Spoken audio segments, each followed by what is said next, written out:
Today, we're going to talk about obsolescence, skills obsolescence. I've been a commercial writer for, 35 years, something like that, and I'm still working even though I'm nearing retirement.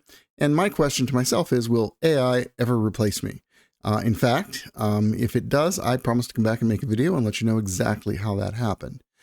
But I want to explain how I'm working with AI now. And to lead up to that, let's start with what I've experienced in my life as skills obsolescence. Won't go all the way back to the beginning, but in the mid-1990s, I started working with Dreamforge Entertainment, which was a computer game developer that worked with many other companies like Strategic Simulations and Ubisoft, a number of others. And we made games up until the year 2001. And when I first entered that, it was a growing field. It was developing very quickly, and coming into it, even with basic computer skills, you had to learn everything over again every 6 months because the games were changing, the technology was changing. What you could do with the game you made 6 months ago was paled in comparison to what you could do in the new game, both in terms of graphics and in terms of the way computers were developing, in terms of Windows coming out. I can remember working on one of our games. I think it might have been Anvil of Dawn. And we were under contract to make a DOS game. And the publisher came back to us, my counterpart on the publisher side. I was project manager, and came back and said, basically, we need you to make sure this works in Windows 95. And coming up through business before getting into games, my reaction was, look at your contract. It doesn't say anything about making it for Windows. We're making a game for DOS. And at that point, I had to learn the hard truth that it really didn't matter what the contract said. The game was going to be absolutely worthless, and there were going to be no sales unless we adopted the new technology and adapted to the changing times. So we quickly had to figure out how to port what we were doing, what we were developing, so that it would work on the new Windows that was going to be shipping and was going to be part of it. And at that point, we didn't know. You could sort of understand that Windows was coming. Windows 95 was coming out. We'd had Windows for a few years before that. None of it was too spectacular. It was just sort of getting its own footing under it. But now Windows 95 was going to be very widespread across as an operating system across the PC market. And we had to adapt. So we had to just adjust our contract, regardless of whether we get paid more or whatever. If we wanted the game to sell, we had to do that. So we had to learn a new skill. And that's the pattern that we had all the way through Dreamforge. The tools and the software and the standards we were trying to meet at the end were nowhere near what we had at the beginning. So if you came into that industry with the idea that I have this skill set and this is what I do and this is what you pay me for, you weren't going to last very long. It's like you always had to adapt to the next situation. Even for myself, I came in as a writer with some management experience. I quickly moved into associate producer. I had to learn audio production because, not on the really technical level, but voice direction, because we had now characters in the game. I had to learn to write character dialogue.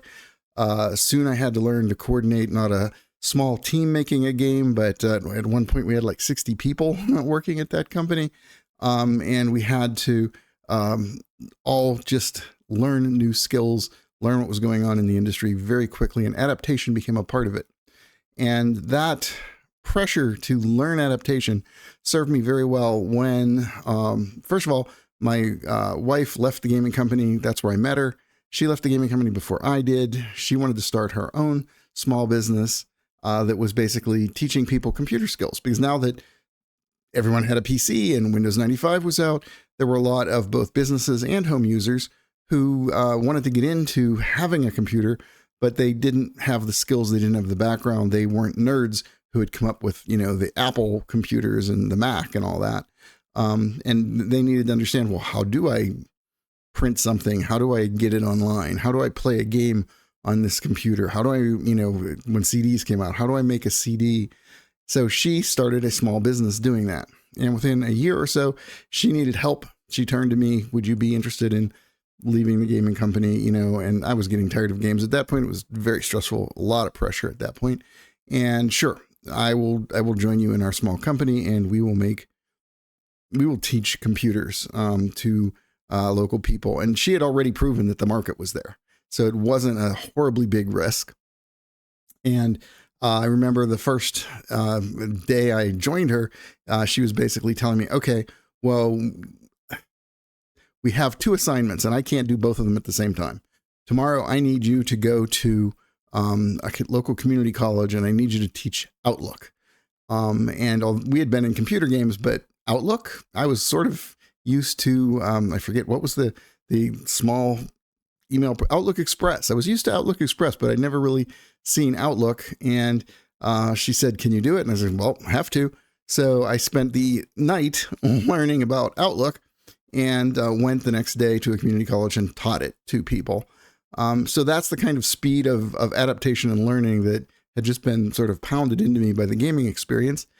And it continued over the years of our small company. Our company has grown and waxed and waned over those years. And what happened in terms of the market that it was meeting, within a few years, people were kind of getting used to computers. And the market for teaching, it wasn't going to die, but we could see that it was slowly going to be less because people were getting used to the technology and their kids were adapting to it very quickly and could help them. And businesses were adapting to the technology. But what we saw, there was a need for were websites. So we learned websites. Had never done any HTML before. My wife's a graphic designer, so obviously she brought her skills to that. I was a writer, so I brought my skills to that, to content development and understanding search optimization and that sort of thing. For a while, our website ranked higher than Microsoft's own website in terms of teaching Outlook and the Word and Excel, that sort of thing, which was fun at the time. But we got into websites and we produced websites for a number of years. The way we produced them, we actually made a local community website that was very much like modeled after Yahoo and was very popular. But Google came out. Google wasn't there at the beginning when we started to make websites. We had to learn whole new things in terms of Google and its search algorithm.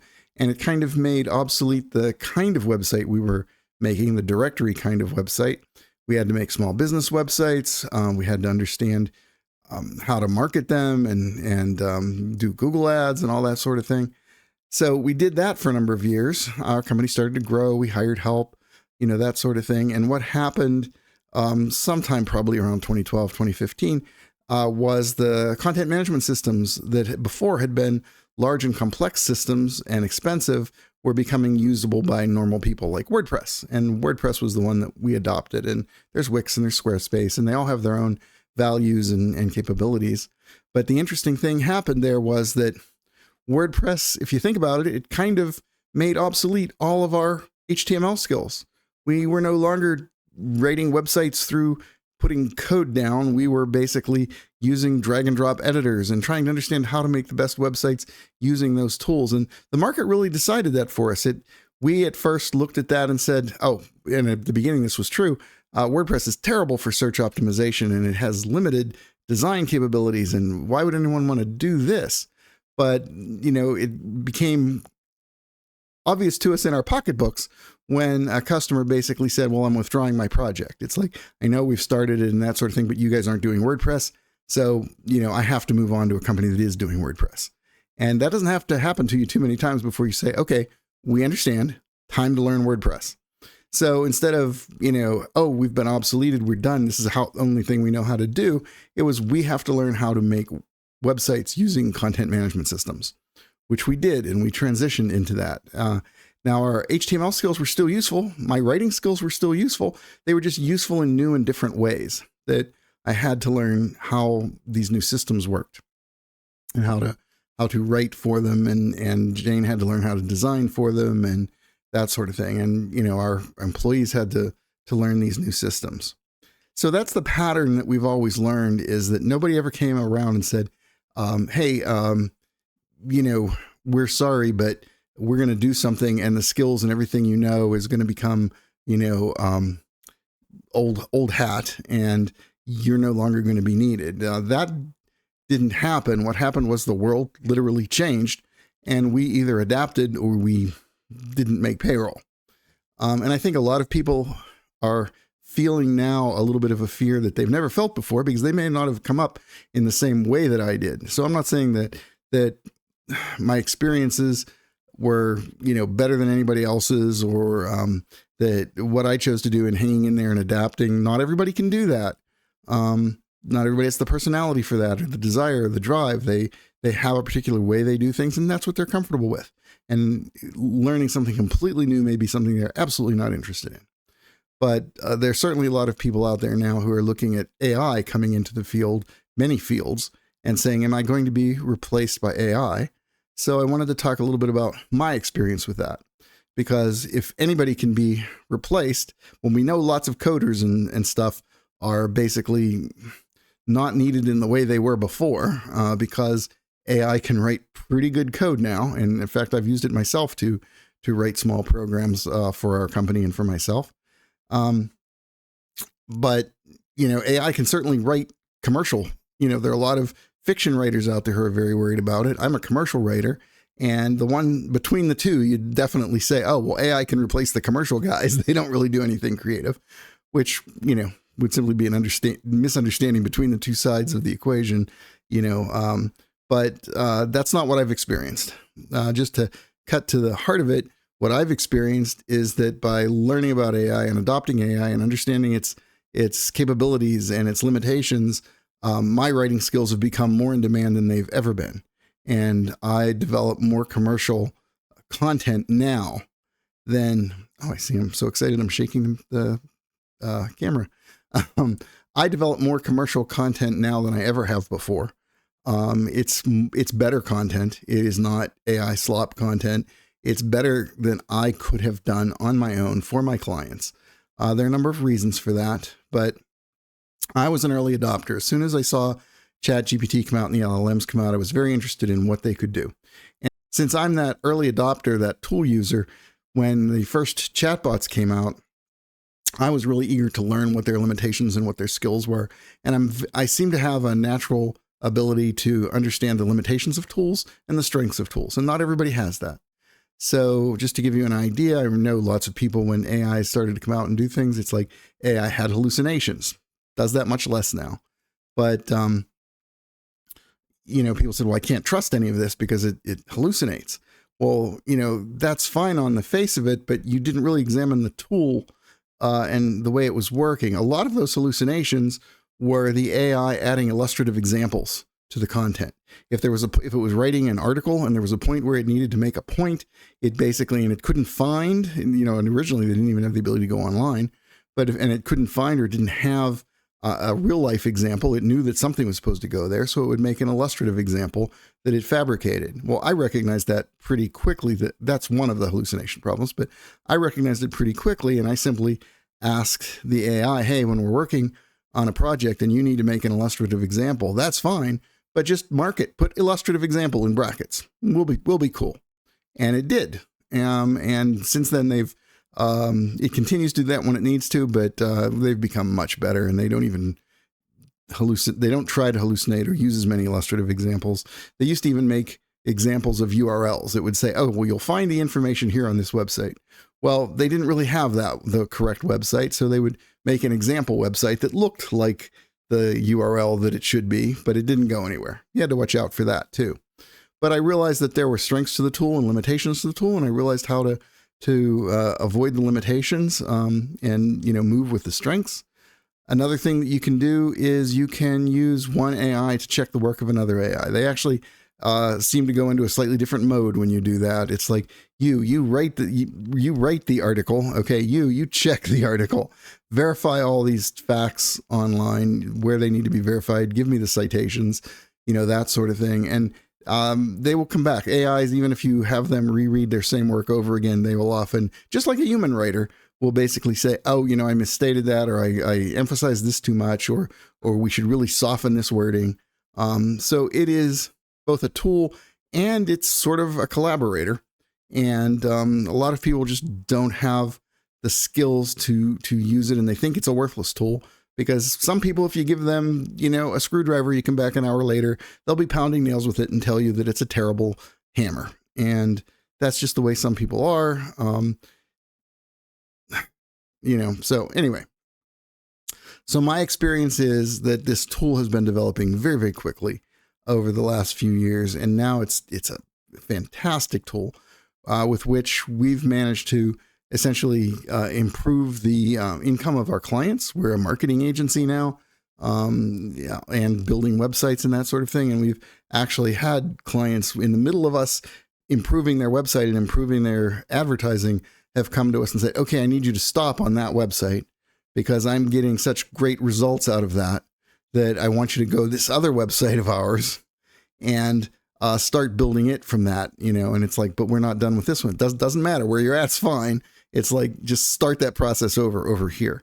And lots of our customers are interested in the things that we can do and the techniques that we've developed. And again, we could have looked at this at the beginning and said, oh, AI is just going to make websites. You'll press a button and it'll make a website.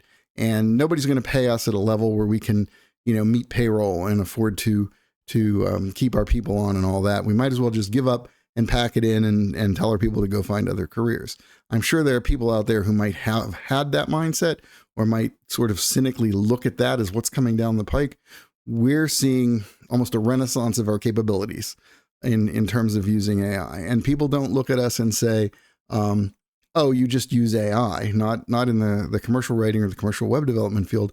They look at us and say, oh, we understand the value you add to it with your years of experience and with understanding what needs to be being done and how to use this tool in a way that other people simply can't use it. It's like anybody can press a button and write an article. It won't look like the article that we write, knowing how to research things the way we do, knowing how to use branding language and maintain the voice of the customer. Those are all skills that we've built over decades that are still extremely valuable and help companies succeed.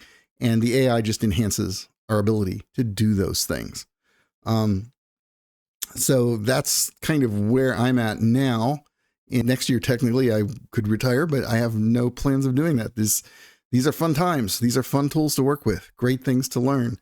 And, we're basically, having a great time with it. Now, will there be a point where AI becomes so smart that it really does replace us, including all of the experience that we have in the background?